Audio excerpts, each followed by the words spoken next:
Hello everyone, I am here with a New World recording again. This will likely be the last New World recording. I know I said that in a past recording, but I think it's actually going to happen this time because, as I said in some of the prior recordings, I am running out of things to talk about. Another factor too is that I would like to talk about Battlefield here pretty soon, as there's a lot of interesting things that are happening with it. So I will be moving on here pretty soon. But let me go ahead and get into the new Google document, some things about the town project board, and then share an update with you. Okay, so I am aware that people do run circuits, if you will, meaning that they go back and forth from one town to the other, or they'll go from one town to the other and then make like a rotation with multiple towns. I'm aware people do this. I've seen YouTube videos on it.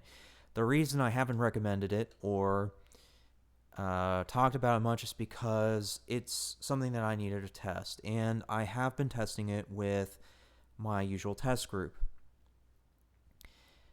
What we have concluded is that it's impossible to know if it's truly efficient for leveling crafting due to the RNG involved. We do recognize, at the very least, it's a great way to gain player levels themselves, while in the process maybe making some levels towards your profession, assuming you do armoring and weaponsmithing. So, yeah, that's really about the only reason that you would do it, because you can't guarantee that it's going to level your particular crafting profession. That said, I'll go ahead and do my best to share some things that might not be on this document. This document does a very good job of going over a lot of the stuff. You'll notice it talks about a rule of thumb, a checklist, and many other things. Okay, I will go ahead and let the Google document do most of the work, so I will just talk about some further examples. With the town project boards, I agree with the rest of the group that you should take the easy ones, never the ones that require a significant amount of effort or resources. What I'm referring to is going to be star metal ingots, steel ingots. There's even gold ingots. I've seen town project boards for gold ingots before, although they're extremely rare. I've also seen lumber, which is aged wood, timber, and then sandpaper. So things like that are just not worth it because they don't pay you enough and they don't give you enough experience for expending something of that nature. That's why you'll see myself and the group not recommend them. But what is worth it is going to be some of the easier tasks, and I'll go over individual categories for that. I'll start with hunting. With hunting, it's really easy to do as long as you know the map and, like what your limitations are, I guess. Meaning, if you have a build that's not ranged, so like you run nothing but melee, which I would assume is highly rare in New World given you have two weapons. But either way, assuming that you are, straight up melee, right? Chasing turkeys is going to be a living nightmare for you because they actually do run really fast. I'm very surprised at how fast these turkeys move. But anyways, chasing turkeys would be a good example of this. Now, obviously, if you're a ranged user, whether that be musket, bow, or one of the staves, then hunting turkeys shouldn't be an issue for you. At that point, they're just annoying to find if you don't have the required level of hunting, because once you get to a certain level of hunting and skinning, then you can track turkeys on your little compass in the top of your screen. So that's kind of like an example of it. But of like the more annoying ones, I'll give you an example now of like ones that actually are easy to do. Based on if you know the map. So an example is, let's just say you're running the Everfall and Windsward circuit, which is what I recommend and my group recommends. Then if you see anything related to hunting lynx or wolves, that is super freaking easy. On the Everfall side, you just go to the Shattered Obelisk, and there's a place, I think it's kind of like, what is that? I guess it's like southeast on the map. It's going to be that small stream and waterfall you see right under the Shattered Obelisk of the map. Yeah, there's plenty of lynxes there. By the way, also a great place to do early level rawhide farm as well as blueberry farm, because there are a lot of blueberries on the side of the trail around the Shattered Obelisk, and as well as going up to that stream area. There are plenty of blueberries, which you can use to make the level 50 rations for cooking. Because if you'll notice, it takes a tier 3 food item, and that happens to be, well, blueberries happens to be one of them. So you could use blueberries and then the gray colored fish for the slots below the blueberries. And that's an easy way to farm the blueberries as well as the rawhide, and completing town projects in the process. So, thinking about things like that is how easy it is and the logistics involved. Okay, let me talk about resources now to give you even further examples. I have seen town project boards related to gathering flint, greenwood, fiber, linen, coarse leather, rawhides, and of course any of the armoring or weaponsmithing crafting stuff is so easy to do. But any one of those, if you see any one of those are all great projects to handle because they're so freaking easy to do, especially the water one. All you do is you look for the nearest lake, river or otherwise, and you just tap E until you get all the water you need. That's just literally all you do. Flint, you just look around. The easiest way to find flint is to look for stone, because wherever there's stone, there's usually flint. That's how you think about finding flint. But yeah, that's kind of like how you have to think about it, is at what cost and is it easy to do, right? So kind of with those examples out of the way, I'll go ahead and share my reasoning as well as the group's reasoning for this. And I'll give you a little bit more details than what's present on the Google document. So we select Everfall and Windsward as our circuit because it's right next to some great resource routes. On the Windsward side, you can run a little hemp route in which you start from the main trail shortly after the bridge on the border of Everfall and Windsward.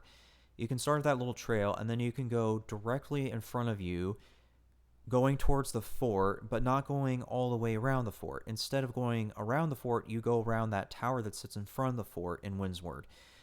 You go around that tower, and you kind of keep the fort on your right, but don't go any further than the water or the tree lines.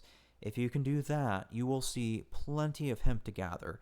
And so that's what you do, is you just go around that spot I'm mentioning, and then you come back either to the original starting point, or you go to Windsward with all that fiber. Oh crap, I called it hemp. Google's going to get on me now. Anyways, so yeah, that's kind of like the reasoning and logic behind it. As mentioned earlier, on the Everfall side, you have the lynx and blueberry farms. So, these are great routes to have, because you can either do them individually or you can do them along the route going in between Everfall and Windsward. So those are kind of some things you have to think about. But yeah, with all that out of the way, I'll go ahead and share the update now. Well, at least some history related to the update. Sorry, I've skipped a step there in my little brain. But, okay, in the, I guess, early to mid time of being on this YouTube channel, I did have a Discord server.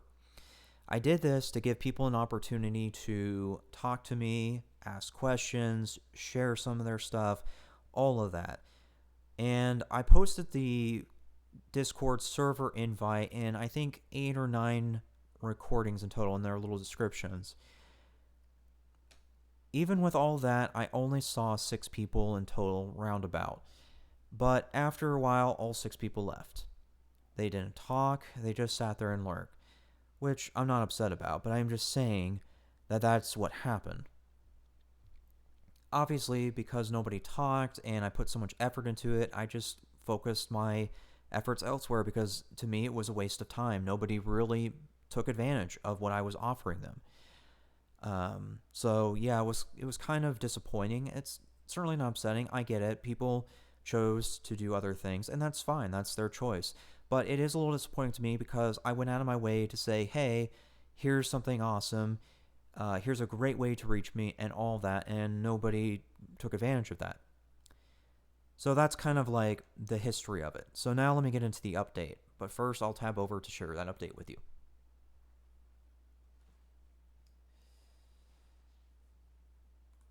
Okay.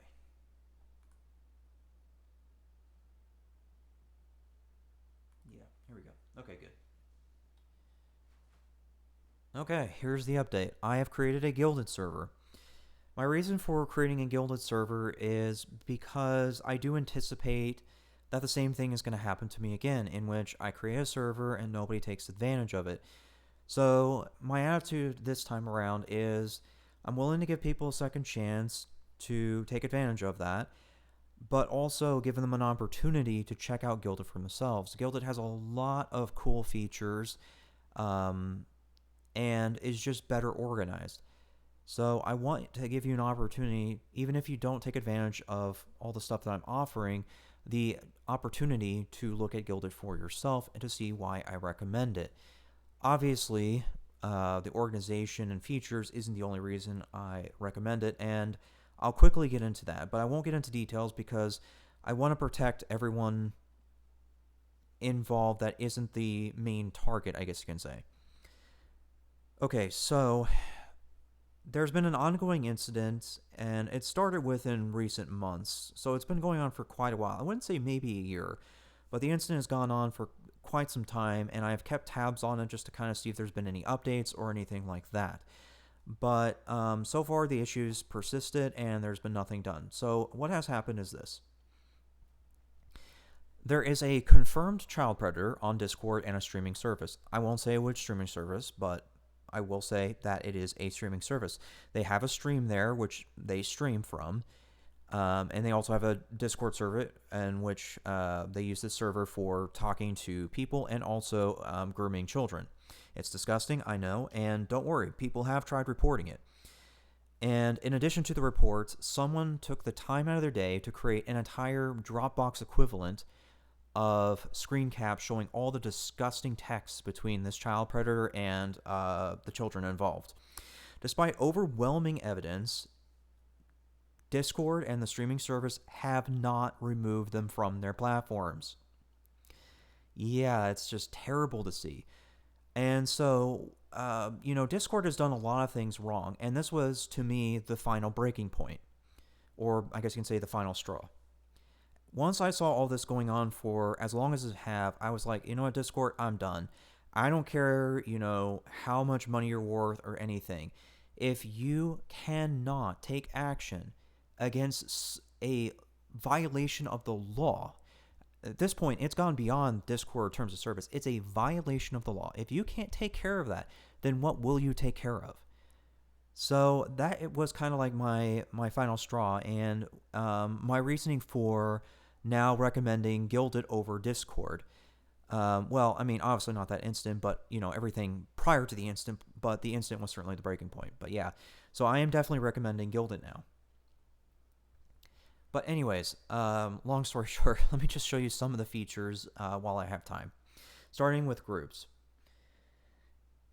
Okay, so think of groups as a subserver. So you have your main server, and then you have your groups, aka the subservers. So what's really great about this and what's different with this in comparison to Discord is with Discord, it's expected of the person to organize it, meaning collapse categories, mute channels, and things like that. But with Guilded, you can separate not just a group of categories, but entire topics by themselves using groups, aka subservers. For example, in this particular server, the one I just created, I already have a group for New World. Anything related to New World, whether that be the channels or things like that, is completely separate from the main server. So when you're navigating the main server, you're only going to see a certain amount of things, and then when you switch over to New World, then you'll see everything related to New World. That's how you flip in between the main server and the subservers is you click on the icons. So in this case, you'll notice I have a picture of New World to indicate that this is the New World group. If you ever wanted to go back to the main server, you just click on the L. It's kind of like how you switch between direct messages and the servers in Discord. On servers, I want to point out another really cool feature of organization related to this. If you'll notice in the bottom left, there is a bubble icon with 3 dots. That's going to be your direct messages. But below the direct messages, which is, I guess, like a group symbol. Let me look. Yeah, I guess it's fair to call it a group symbol. It's to the left of my name. Directly to the left of my name is the group symbol. So that group symbol, what you do is, let's just say you join multiple Guilded servers, kind of like how you do with Discord. Well, you tab in between all the different servers by clicking on that icon. Now, what's really cool is, unlike Discord, which just lists all the servers for you every single day of the week, Guilded focuses on the server you click on. So let's just say you were to click on this icon, you were to switch over to, say, another streamer's Guilded server, right? Then you would only see the main server for that streamer and all the groups, aka subservers. But then if you were to click on that icon again and come back to my server, you would land on the L, and then you would be able to click on the New World icon if you want to see what's going on with New World. So essentially, think of it as a magnifying glass. Anytime you click on a server, it's only going to show you the main server and its groups, aka the subservers. It's a really cool feature. Now, I'll let you read for yourself, but I'll mention one other feature that I really appreciate, and I think is a really great thing, and I'm surprised Discord doesn't have this. And I'll end there. So, one of the many cool things about Guilded is whenever you create a new channel, you have 10 different options of which channel to create. Out of the 10, you can create a calendar and a schedule. So the calendar, what that allows you to do is place an event on the thing, whether that be a raid, or if you're going to be streaming, or things like that. Those are things you can post on the calendar. You can specify the time as well. For example, let's just say you're a guild leader and you need to let people know that a raid will commence at 6:30 to 10 p.m. So let's see here. Today is the 13th. So let's just say tomorrow, the 14th, that you want to schedule a raid at 6:30 to 10 p.m., then you would post that on the 14th. In addition to this, you can do one other thing. You can create a scheduler. What the scheduler allows you to do is figure out what time is everyone available.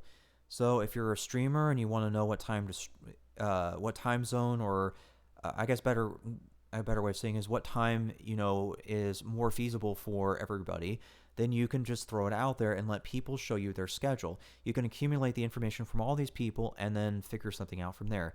Another example would be if you're a guild leader. If you're a guild leader and you're not sure when your officers are available or when your members are available, you can do the same exact method. You can throw it out there, let people show you their schedule, accumulate the data, and make a decision from there. So you can use that in support of the calendar. Instead of just throwing something out on the calendar, you can actually plan and figure out the best point on the calendar to throw that on.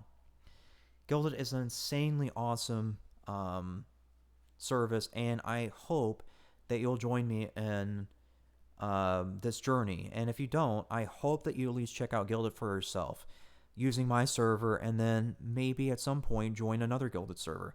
I really think that this will be far different than Discord and certainly worth your time. But that's all I have for today. Thanks for listening.